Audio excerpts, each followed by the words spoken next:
Hello and welcome to Lightwork Presents Everything is Connected, where we share inspiring stories on a wide range of cultural and social issues worldwide.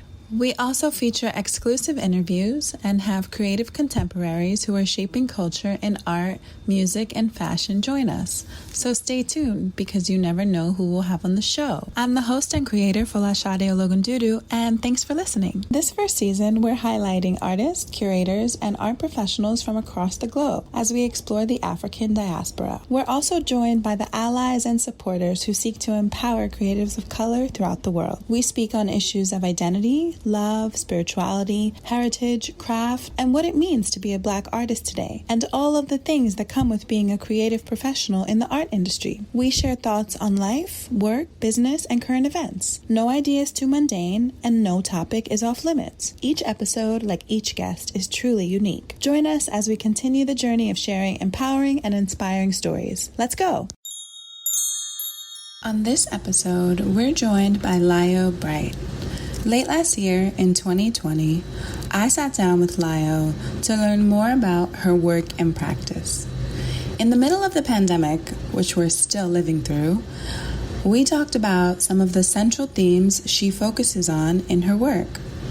From her experiences of being a migrant African woman living in America, to her use of specific materials that are tied to her cultural identity.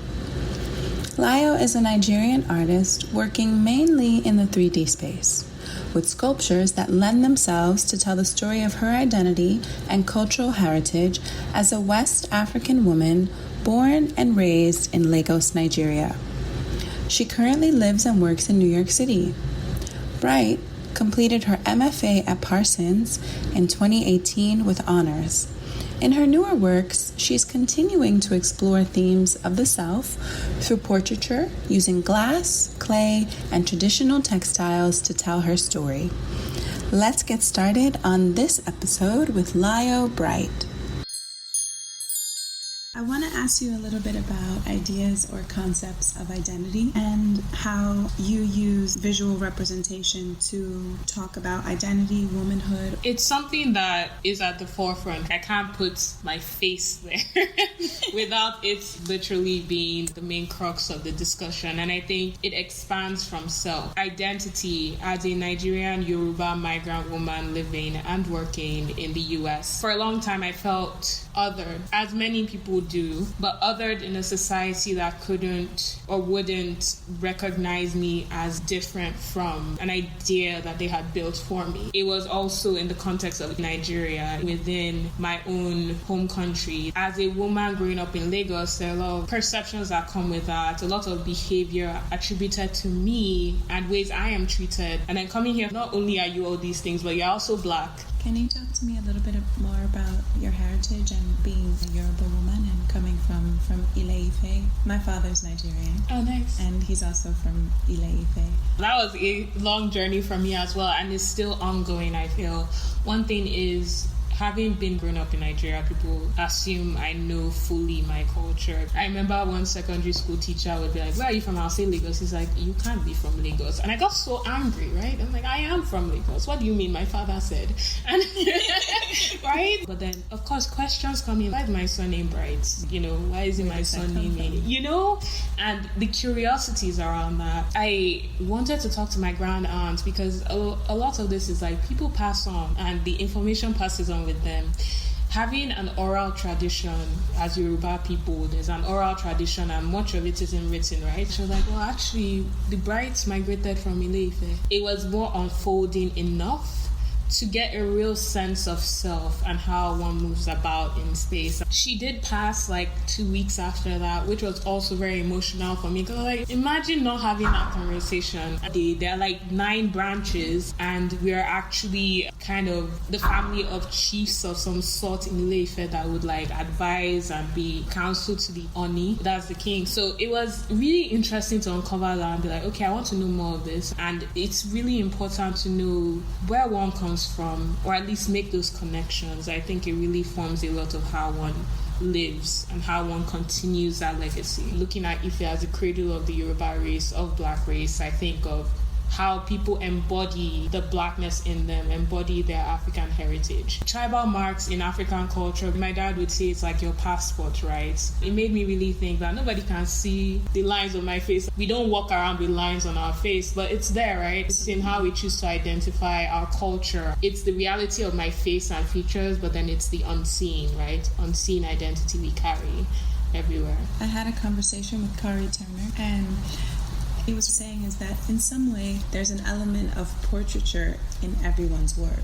And I'm curious as to what gave you the desire and the drive and maybe just the passion to dig deeper into self-portraits, because it's very specific. This is a conversation I came about during the MFA program at Parsons. Like, where are you in this? And I'm like, of course, it doesn't have to be literally me in it for you to understand. That's why I align with what you're saying, that it's an interest, it's a connection. For me, the conversation was, regardless, Black people are treated differently. Yeah. It comes without saying, and that is something that needs to be recognized and a conversation to have. Yes, I started thinking about daughters, other family roles of women in society, and I just wanted to ask, what has drawn you to want to start portraits of your mom, and do you think that is going to develop with other women in society? After the initial self-portraits, I was looking at like Zanele Muholi, Mary Sibande, even Singer Sampson and artists like that explore self-portraiture in the wider lens. Start to think of the things of family I was addressing, and there's the literal wood in the work, that signifies that like family tree. I started to think of my family, the women in my family especially. We all come from women, and my mom and I have had an interesting relationship. She's the main person I've talked to throughout this lockdown. I started to wonder more about like women's histories, women's legacies, even the women we know intimately, we don't fully know, right? And it didn't sit well with me, and I wanted to make her visible, make her the subject of my work, and it was important to me to give her that, to let her be a part of the conversation and be the conversation, and have people think of the women in their families, the women they have intimate relationships with. Like, do they see them in that way? Do they see what they've done, what they represent in beauty, in struggle, in like all the layers to it? I want that to be, at least within the work I'm doing right now, a major part of the conversation. Because I carry my father's name, right? I'm Bright, but there's a lot of my mom that isn't carried, will not be in that way, as lasting as like a family name. And as the series goes on, I do want to involve women in my family. I don't know about the wider society yet. When you just talked about the relationship that you have with your mother, it's such a special connection, the mother and child dynamic. I love that you're choosing to speak about that and choosing to frame your work around women who are so often forgotten through history. The comment you made just now about your aunt passing away, and that knowledge can just go. Her passing was a big blow in the sense that the wealth of knowledge that she could have shared as well had passed, and also knowing that that time wasn't utilized by me to the fullest extent. I want to honor the women in my life through me, because I am my mother's offspring, I am my mother's daughter, and I also had a very turbulent relationship with my mom until 2 years ago. I feel women don't have to be super distinguished or have all these awards and accolades for them to be honored, and it's been hard working on this series, I'll say that. And I've been very slow to put it out there, because every time I look at my mom and I think through what she's done, I get very emotional. You mentioned the wood blocks or the wood foundations serve as the rooting of the family tree. The use of wood in your work, and what are you saying with your choice of materials in terms of the family tree? Yeah. So the wood did come about as an item of necessity for the first work I did. But then I really started to think about everything. For me, material specificity is important, and everything has a reason in the work. I was like, this wood, I really think about the idea of trees and like life and branches, right? And I did feel separated from family. I did feel alone in the city. Adjustment period is hard.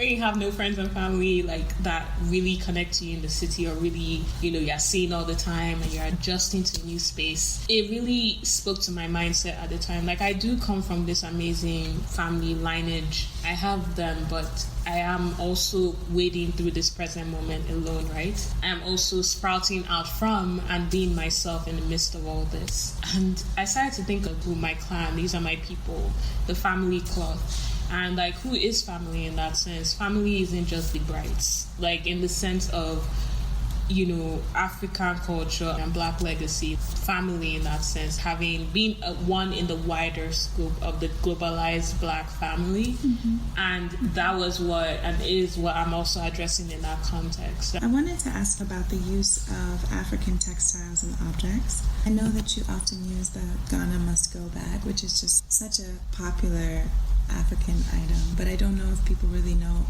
the history of it. You also deal with issues of migration in your work, mm-hmm. and as someone who has come from another country. So I wanted to ask why you choose to use this textile, and what are some of the kind of deeper underlying meanings behind your choice of Ghana Must Go bag. For me, that was one of those things where you go to the market. Since I was a kid, you just know it's Ghana Must Go bag. You go to the market and you're like, can I get Ghana Must Go bag? You don't even say, can I get plastic tarpy bag or anything? That's what it's called, and that's what it's recognized as. And I came here and I did the MFA, and I walked into a dollar store because I was just looking for I don't even know what. I did a double take because I saw these bags. I was like, wait, why are they here? This is not an African store, right? Why are these bags here? I started realizing I'd seen them on the train, but I just thought it was a one-off thing where you see someone carrying something familiar. But then I started noticing it more everywhere, and different people, white, Black, Hispanic, carrying the bag, It felt like I'd seen something I'd known all my life and known only to a particular place, mm-hmm. outside. And I'd seen it at the airport, when you see the West African wing. And it was different because this was in New York, in America. And I started to read more about the bag and discover that a lot of migrant experiences are tied to it. So I would think of nomadic experiences. I would think of people traveling or moving when I would see the bag, and realize that also applied here, and not just here, to so many countries, because I would do research and see that they were called Zimbabwe bag in South Africa, or Bangladeshi bag in the UK. And I then did more research into the history of Ghana Must Go bag itself, and realized that in the 1980s, the then president Shehu Shagari ordered a decree that all non-Nigerian, West Africans should leave the country with immediate effect. And there were about 2 million Ghanaians. And you can imagine 2 million people having to shove their life belongings into bags and leave, a country. This wasn't hey, you guys should leave. I'm like, okay, we're leaving. This was the military enforcing this, people being attacked. There's a lot of violence around this. So it did speak to such a xenophobic history that hasn't been addressed, Yeah. And you still go to the market today and it's called Ghana Must Go bag. It's become a trade item, and people not realizing how they participate in this culture of violence, not only in the context of Nigeria. What does it say that this material becomes this symbol of so much history embedded, violent histories, and things that have gone unaddressed? Not only that, it still persists, it's still being recalled in the present day, and I found that very troubling. I wanted to address that. I was thinking this African migrant crisis, is the same thing. It's the same idea of we don't want you. It's not a coincidence. So it's what conversation are we actually having? There's a lot of borders, literally and figuratively, that we build around ourselves, around identity, around who's desired, who is not, who is let in, who is not. And that's part of the conversation with the bags itself. So whenever I'm listing materials, I put that in there. It's Ghana Must Go bag, because I'm trying to get people to recognize that I know the history and you should too. Yeah, and it's very powerful. It is. How do you use objects and materials to convey deeper cultural or social meaning, and maybe not just the Ghana Must Go bag, but other materials that you use in your work? Yeah, the main materials I use to convey meaning are the wood, the lines on the face, and the bag. I'm mostly interested in using symbols and archetypes that we recognize. I think it's always interesting when people go, oh, I know that material, I just didn't think of it in this way. I like to reshape our understanding of the known and to use those in a different context. So if people can not just see the Ife heads and as artifacts and have this conversation of repatriation and museums and stuff and be like, well, what conversation are we having now around identities, that African identities are Black heritage? I think it reframes the conversation in that sense from this is old from the 13th, 14th century to like, this is, present living people that embody these histories and legacies. And how do we look at them now? There's still a lot of exploitation of Black labor, of Black culture. Everything is just being fully encroached on and desecrated to a large extent. And it's part of the conversation, but there's also the beauty, there's also the resilience and persisting through that no, we are here, we're not going anywhere, It's rooted in the past and in that dialogue. It is the present and it is the future, hopefully. We'll still be here. I do want to envision that future. Especially this 2020, a lot of hopelessness for a lot of people and wondering about violence on Black bodies. And I feel like when we see more of ourselves, when we understand more of ourselves, it gives us more hope and strength. Thinking about one thing that you said about representation, and that word has been used so much lately in popular culture as people of color begin to take bigger roles, or maybe roles that are more accepted in society, in art, in fashion, in music. And as people of color are also more vocal about racism and racial injustice, we need representation.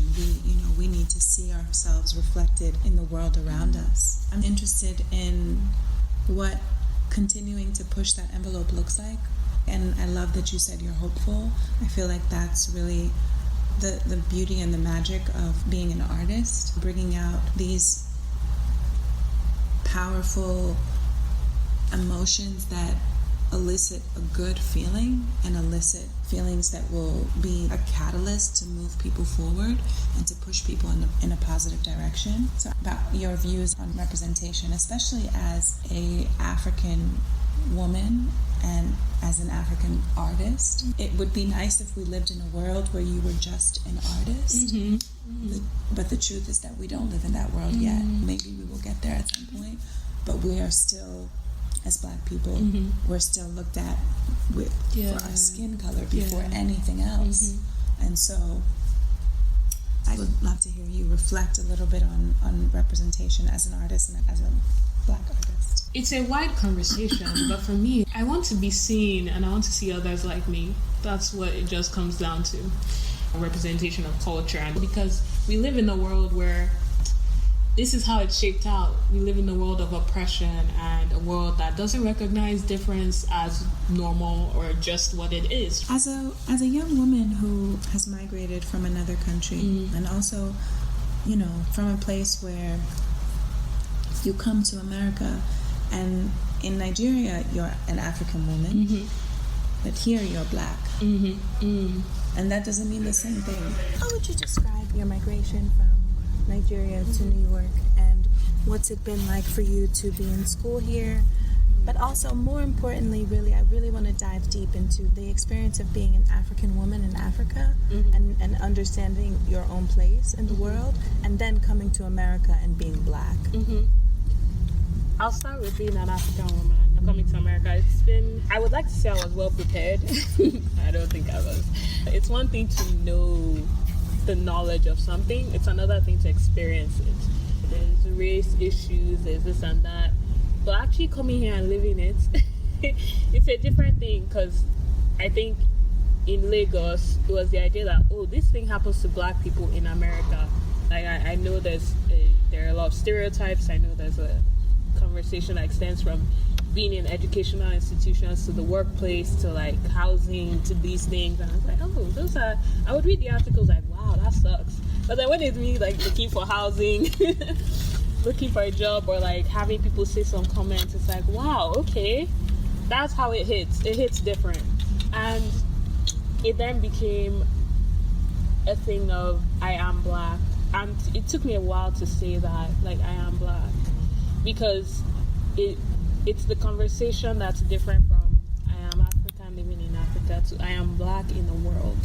Yes. And I think it's important for people to realize that at some point they are black in the world, because even people in Lagos right now, when they come here, I would watch the documentaries of African migrants. They're like, man, like they knew it would be pushback, but they didn't know like that, like that people actually hate black people and don't want to see them. What? It's different, because they thought, oh, at least in some I would watch that, okay, you get there and then, I mean, they're not happy, but they're not going to like hunt you down, but like they would realize that it hit different.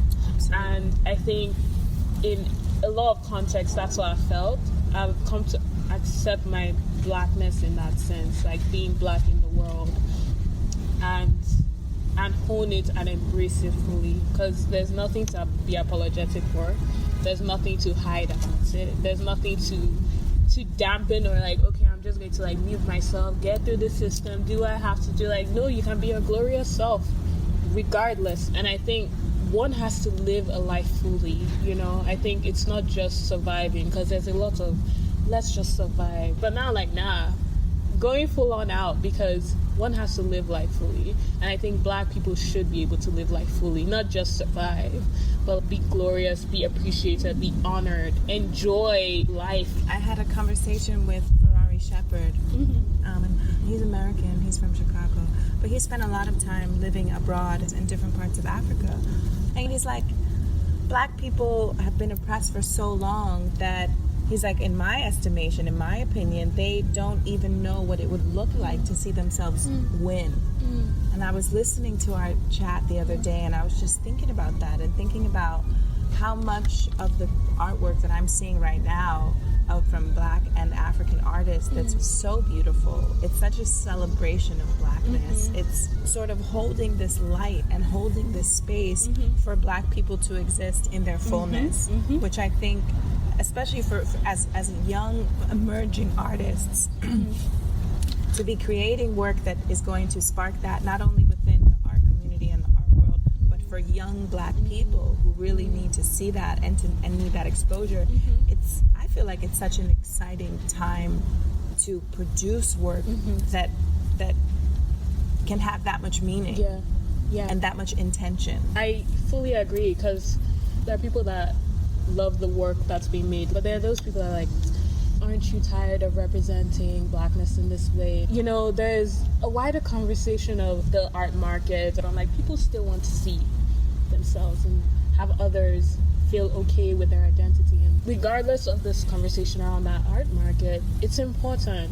Our ancestors have been doing this. There's a reason they wanted to see themselves and see their likeness and leave that off for people to see. You know, it's not a coincidence that people are doing that now. It is a marking of time, place, and presence. And we need that, because that's how we can build a solid community. A lot has been taken from black people. A lot of fragmentation that systematically to separate the family. And what does it mean for us to be that family for ourselves, to come together? That whole conversation is like, at the end of the day, why don't we see each other as family? I feel like that's why I think of when you mentioned the Ferrari Shepherd comment, that it all goes back to that for me. Right. From the African perspective, I have encountered black culture in the West with the stereotypes that come with it. That's a conversation we don't have. Right. I've encountered that I, was made to believe certain things, and then coming here, it's different. There's a different respect that comes from like living black in America, that comes from understanding from within. People are seeing Africa in a new light.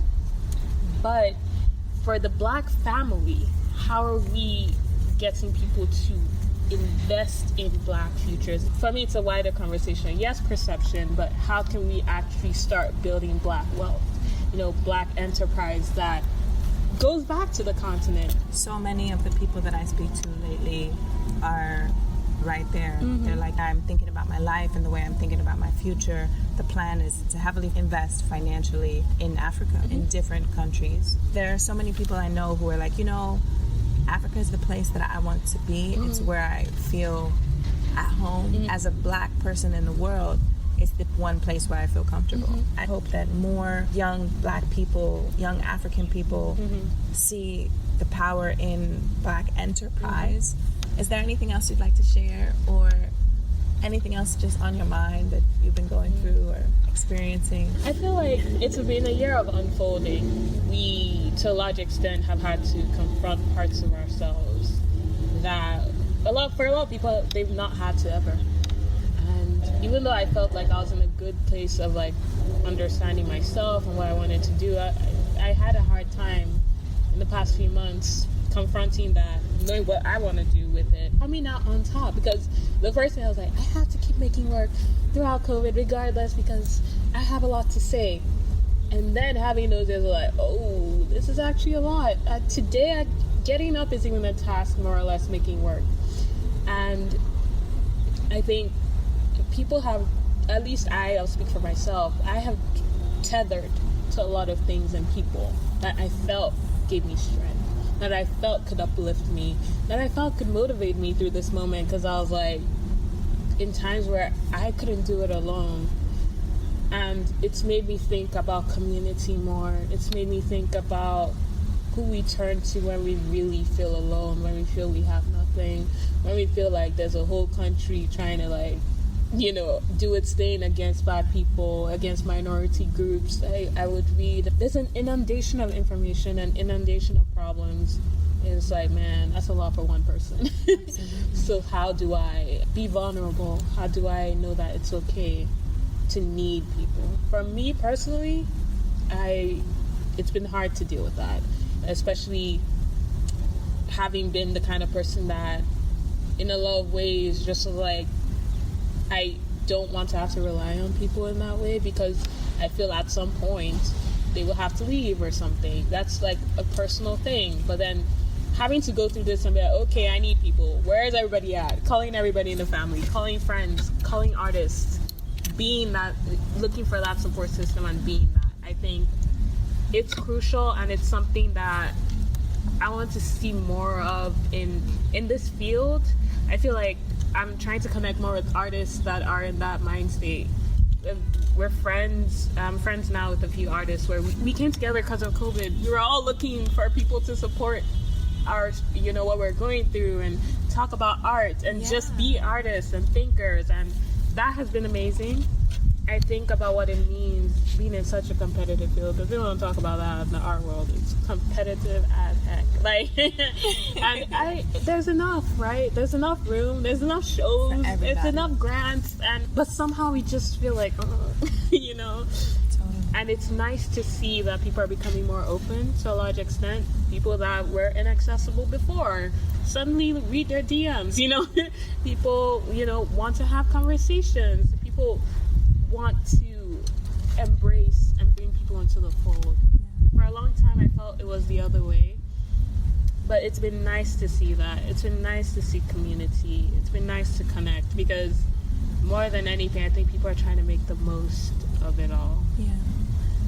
I agree 100%. I would also say that, it's just interesting that out of, like that statement that Tupac makes about like a rose growing through the concrete, through so much struggle and tragedy, with the loss of life around COVID, with just the brutality and violence against Black people in this country. It's so evil and wrong, and to see young people up in arms, to see this sense of, okay, something has got to be better. There's something better than this. And it really, for me at least, it boils down to like love. Okay, that's weird. I was literally just thinking that. I know people are going to be like, sure you were, but I swear. I was. It's true. That's what we need more of in the world. Yeah. With ourselves, with others, and to just put that out into the world, into the universe. I feel like I used to hear that a lot of people being like, well, we need more love, and I'll be like, okay, love is one thing, but how do we actually do something about it? Like, I'm not gonna like hit people with love when when they're trying to do something to me. Right, yeah, when they're like shooting people. Exactly.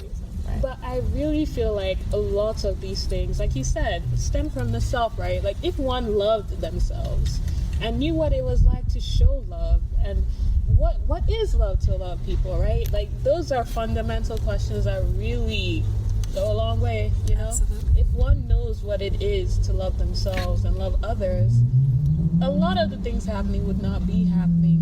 I wonder, like, what would it look like if we responded with love? What would it look like if we actually fully understood and embraced and lived that? It'll be different for sure. Absolutely. Maybe that's why we need art.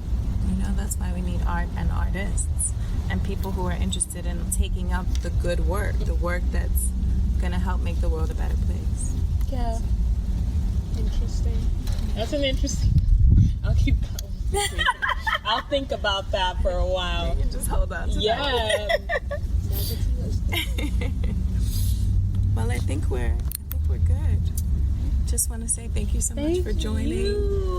It's so nice to just connect and share ideas. Thank you. I'm so glad we could have this conversation, and I think it's really nice when people sit to talk and just like nobody has the perfect answer, right? We're all thinking through it, but it's nice to be in dialogue, right? And to just give people stuff to think about. Absolutely. You guys think about like, yeah, for real. It's true. And how we shape that though, because like I think, and one thing I do want my work to do is like have people have an introspective moment, for real. Like there are things we see and we like perceive, but then what does it mean to like take that in and like have a moment of questioning, have a moment of, well, what does it look like to have that in my community?